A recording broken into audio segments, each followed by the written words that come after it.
આજે હું બનાવીશ આખી કેરીનું અથાણું. તો કઈ રીતે બનાવું તે હું તમારી જોડે શેર કરીશ.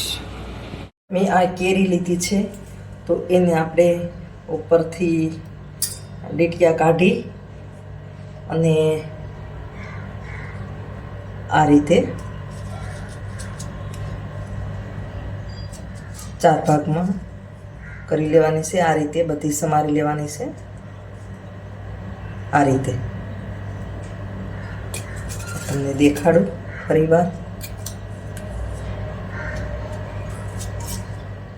નાની જ કેરી લેવાની, કારણ કે એમાં જાળી ના હોય. હવે આપણે આ રીતે 4 ભાગ કરવાના. આ રીતે અને અંદરથી ધીમેથી આપણે ગોટલી કાઢી લેવાની છે. આ રીતે, નહીતર છે ને આપણે એકદમ છૂટી કરવા જાવું ને તો આ કાપા છે ને ત્યાંથી એકદમ તૂટી જશે.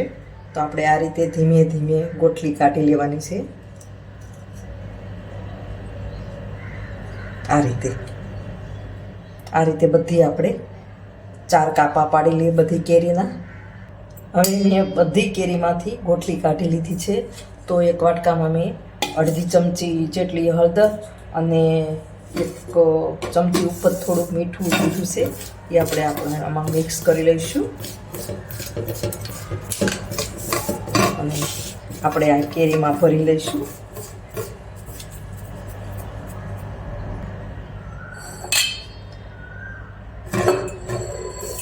આ રીતે આમ ભરવાનું, બધી કેરીમાં આ રીતે ભરી લેવાનું. અને મેં આ એક કાચની બોટલ લીધી છે, એમાં આ રીતે આપણે મૂકી દઈશું.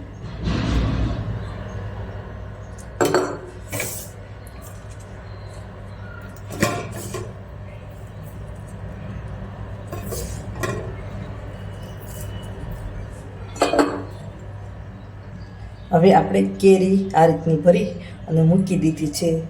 3 દિવસ કે 3.5 દિવસ 4 દિવસ આપણે જેવું થશે આ કેરીને ગળતા, તો આપણે 3 દિવસ કે 4 દિવસ સુધી આપણે આ બોટલમાં ભરીને મૂકી રાખીએ.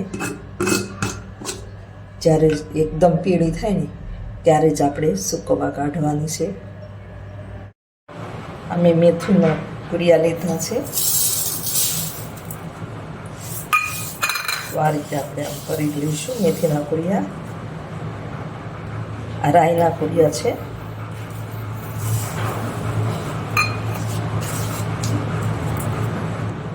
હળદર નાખીશું ચમચી જેટલી. આપણે સાઈડમાં નાખો કે ગમે ત્યાં નાખો તો ચાલે. અને હિંગ બરોબર આપણે વચમાં નાખીશું. હવે આપણે તેલ ગરમ થવા મૂકીશું.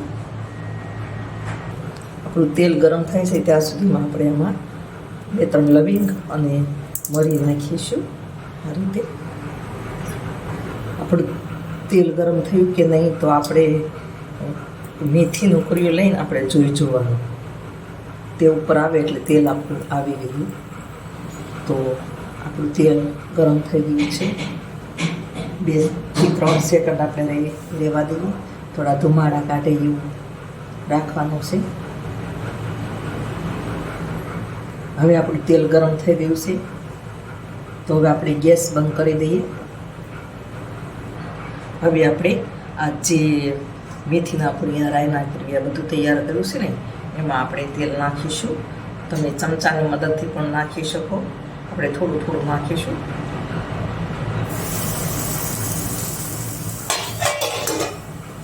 આ રીતે ટાંકી દેવાનું.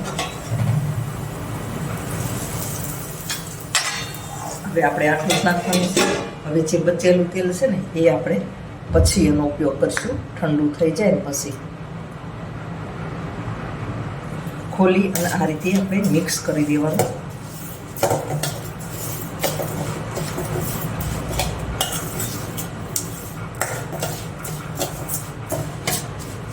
હવે આપણે આને 30 થી 35 મિનિટ એટલે કે અડધો કલાક જેવું આપણે આને ઠંડુ થવા દેવાનું. પછી આપણે મીઠું અને લાલ મરચું નાખવાનું. ત્યાં સુધી આપણે ઢાંકીને રહેવા દઈએ એટલે એનું પેલું સ્મેલ એમાં ને એમાં આવી જાય.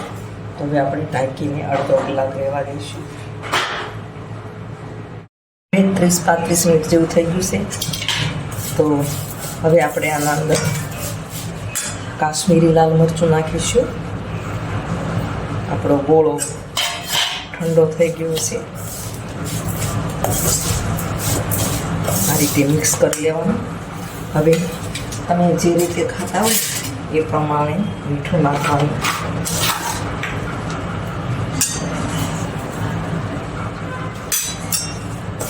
બહુ ખારું ના થઈ જાય એનું ધ્યાન રાખવાનું.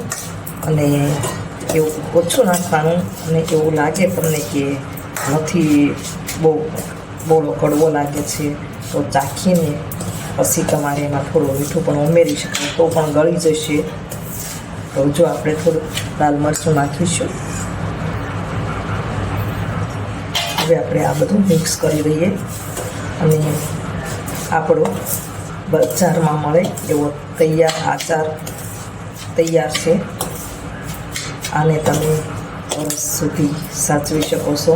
તો તમે આને ખીચુમાં કે પરાઠા જોડે ખાઈ શકો, થેપલા જોડે ખાઈ શકો છો. આ આપણો મેથીઓ આચાર બનીને તૈયાર છે. તો આ રીતે તમે પણ બનાવજો.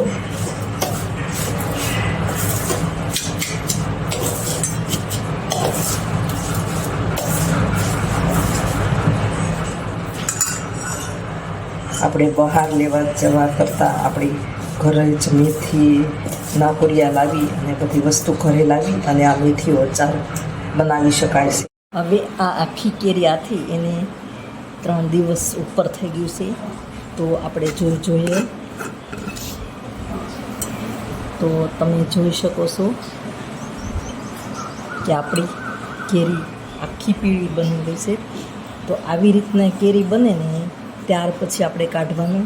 અને ત્યારે આપણે આમ પાણી નિતારી અને પછી આપણે સૂકવવાની છે. તો આપણે આ રીતે કેરી સૂકવી દઈશું.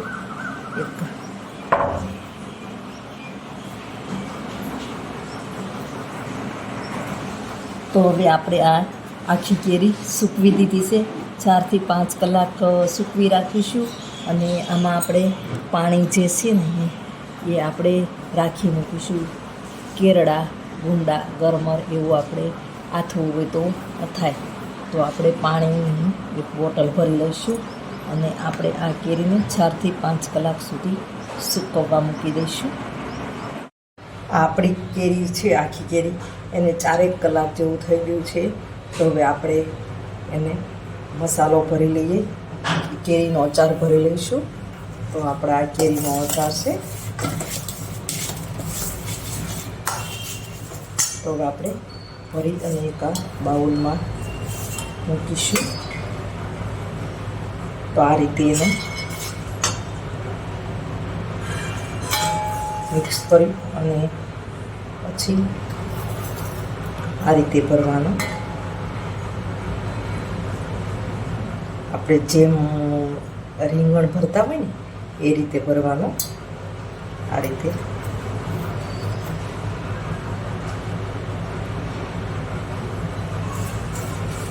આપણી કેરી એકદમ કોરી થઈ જાય ને ત્યાર પછી ભરવાનું.